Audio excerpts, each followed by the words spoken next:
Hello trainees, good morning to everyone. जैसे कि last class में आपसे बात कर रहा था पारिस्थितिक तंत्र और उसके विभिन्न घटक। आज हम लोग बात करेंगे कि पारिस्थितिक पिरामिड।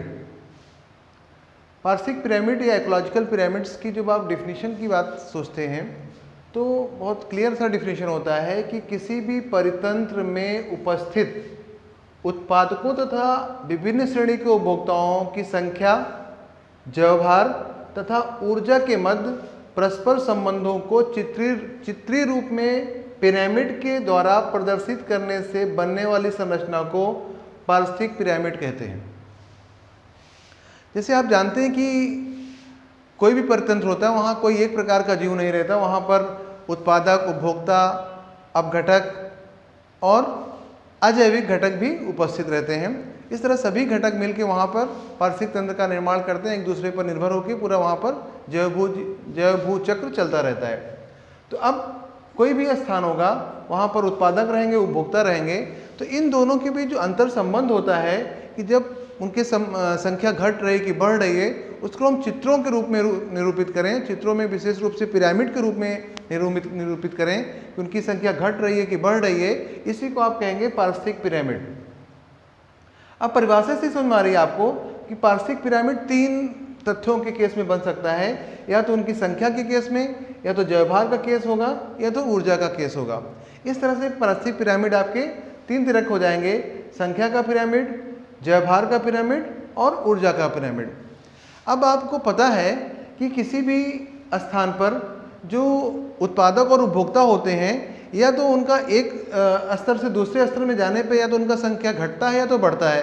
अगर उनकी संख्या घटती जाएगी तो सीधी सी बात है, कोई भी चीज़ का आप एग्जांपल लेंगे तो उनकी संख्या अगर घटती जाएगी तो उससे जो है ऊपर पतला होता जाएगा। इस तरह जो पिरामिड बनेगा उसको सीधा पिरामिड कहा जाएगा।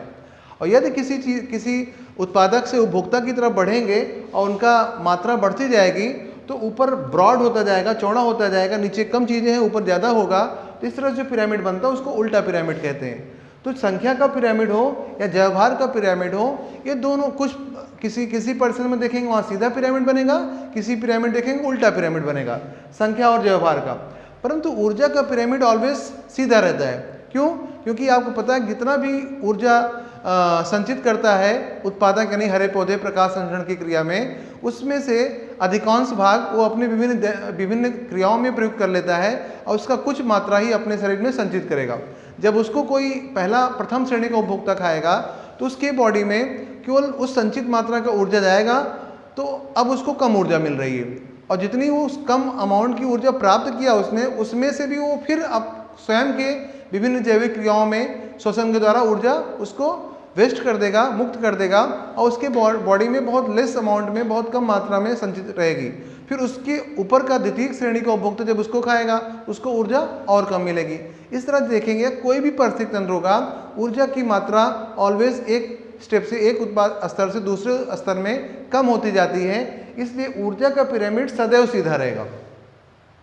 इसी को आप व्यक्त करते हैं 10% एनर्जी फ्लो लॉ के फॉर्म में, जिसे कि एक लिंडमैन नामक वैज्ञानिक ने दिया था। लिंडमैन ने कहा कि एक स्तर से जब दूसरे स्तर में ऊर्जा का स्थानांतरण होता है, उस प्रक्रिया में केवल 10% ऊर्जा का स्थानांतरण होता है, क्योंकि 90% जो होता है जीव अपने विभिन्न जैविक क्रियाओं में प्रयोग कर लेता है। इसी को 10% एनर्जी फ्लो लॉ कहते हैं। इसी समझ में आ रही बात आपको कि जब ऊर्जा का स्थानांतरण कम होता जाएगा तो ऑलवेज अमाउंट ऊपर कम होते जाने से ऊर्जा का पिरामिड सदैव सीधा बनेगा। वापस आते हैं हम लोग टॉपिक पर। सबसे पहले बात करते हैं संख्या के पिरामिड की बात। संख्या जब किसी भी परितंत्र में देखेंगे कि जीव जो है उनका संख्या जो है, अगर संख्या के बीच में हम उसको पिरामिड लाइक संरचना निर्मित करेंगे तो सीधा और उल्टा दोनों पिरामिड बनेगा। जैसे आप किसी परितंत्र, जैसे आप घास के मैदान की परितंत्र की बात करें, यहाँ देख रहे हैं कि हरे पौधे सर्वाधिक संख्या में हैं, उसको जो खाने वाले चूहे उससे हर पौधों की तुलना में कम रहते हैं। या ग्रासहोपर की भी बात कर सकते हैं, टिड्डियों की, तो उनकी संख्या कम होगी। इन चूहों या को खाने वाले सर्प जो हैं उनसे कम होंगे। इन सर्पों को खाने वाले बाज की संख्या उससे भी कम होती है। तो देख रहे हैं कि स्टेप बाय स्टेप एक स्तर दूसरे स्तर में जब तुलना की जा रही तो संख्या क्या हो रही, कम हो रही है। इस तरह जो पिरामिड के रूप में इसे निरूपित करेंगे तो ऊपर पतला होता जा रहा है। इस तरह जो पिरामिड बनेगा उसको संख्या का सीधा पिरामिड कहेंगे। ऐसे ही आप देखेंगे किसी वृक्ष के परितंत्र का उदाहरण लेंगे तो देखेंगे वहाँ वृक्ष एक है, लेकिन उसके ऊपर बहुत सारी पक्षियाँ रहती हैं, उसके ऊपर बहुत सारी पक्षियाँ निर्भर होती हैं। इस तरह से पक्षियों की संख्या बढ़ गई। और ऐसे फिर देखेंगे प्रत्येक पक्षी के शरीर के ऊपर बहुत सारे परजीवी कीट रहते हैं, तो इस तरह से परजीवी कीटों की संख्या और ज़्यादा बढ़ गई। इस तरह नंबर क्या हो रहा है, ऊपर बढ़ता जा रहा है। इस तरह जो पिरामिड बन रहा है उसको हम संख्या का सीधा पिरामिड, संख्या का उल्टा पिरामिड कहेंगे। सीधा पिरामिड ये हो गया, और जब अमाउंट की मात्रा बढ़ती जाएगी तो ऊपर ब्रॉड हो जाएगा, तो इसको क्या कहेंगे हम लोग, उल्टा पिरामिड। इस तरह से वृक्ष का जो परितंत्र हो गया संख्या का उल्टा पिरामिड प्रदर्शित करता है। इस तरह से हम जैव भार की बात करते हैं तो जैव भार के भी केस में देखेंगे आप कि वहाँ पे भी मात्रा कुछ परितंत्र में घटती है जैव भार, और कुछ परितंत्र में जैव भार का मात्रा बढ़ती है। जैव भार क्या होता है, ड्राई बॉडी वेट, यानी कि जो जल होता है उसको काउंट नहीं करते, बाकी जो प्रोटोप्लाज्मिक कंटेंट होता है उसी को आप मेन भार, जैव भार के रूप में शामिल करते हैं। तो किसी भी परितंत्र में जैव भार यानी कि टोटल वेट जो ड्राई वेट होगा या तो बढ़ता जाता है या तो घटता जाता है, दोनों प्रोसेस पॉसिबल हैं। जब अमाउंट जो है घटता जाएगा तो उससे जैव भार का सीधा पिरामिड बनेगा, और जब अमाउंट आपका बढ़ता जाएगा तो उससे जो है आपका उल्टा पिरामिड बनेगा जैव भार का। जैसे जैव भार के सीधा पिरामिड का केस देख लीजिए आप, इसी घास के मैदान का परितंत्र को देखेंगे तो वहाँ पौधों का भार क्या है, सर्वाधिक है। हरे पौधों का भार, उन पर जो निर्भर है आपके चूहे हैं या टिड्डे हैं, इन सब का, इनका भार जो है इन पौधों की तुलना में कम है। उसको खाने वाले सर्पों का भार, क्योंकि सर्पों की संख्या काफ़ी कम हो जाती है, तो इन चूहों की या इन टिड्डों की तुलना में और कम हो जाता है, तो वो कुल सम्मिलित भार उससे भी कम हो गया। फिर उस परितंत्र में कहीं एक या दो जो है आपके बाज या ईगल उपस्थित रहेंगे, तो उनका भार इन सर्पों की तुलना में भी और कम हो जाता है। इस तरह से जैव भार का ये आपका सीधा पिरामिड निरूपित कर रहा है, जैसे आपके घास के मैदान का परितंत्र हो जाता है। ऐसे जैव भार के उल्टा पिरामिड का जब आप एग्जांपल लेते हैं, जैसे आप देख सकते हैं कि तालाब के परितंत्र का केस ले सकते हैं। तालाब में देख रहे हैं जो हरे प्लवक होते हैं, प्लैंक्टन्स होते हैं, वही मेन उत्पादक होते हैं, वही प्रकाश संश्लेषण द्वारा ऊर्जा संचित करते हैं। इन प्लवकों के शरीर में उपस्थित ऊर्जा को प्राप्त करने के लिए छोटी मछलियाँ इन प्लैंक्टन्स को खाती हैं। जब छोटी मछलियाँ खाती हैं तो देख रहे हैं कि इन प्लैंक्टन की तुलना में छोटी मछलियों का भार काफ़ी अधिक है। और इन छोटी मछलियों को कौन खाती है, बड़ी मछलियाँ खाती हैं। बड़ी मछलियों की संख्या भले ही कम हो जाता है, लेकिन उनका तुलनात्मक भार जो है बहुत ज़्यादा। अगर दो बड़ी मछली हैं तो शायद 50 छोटी मछली से ज़्यादा भार वाली होंगी।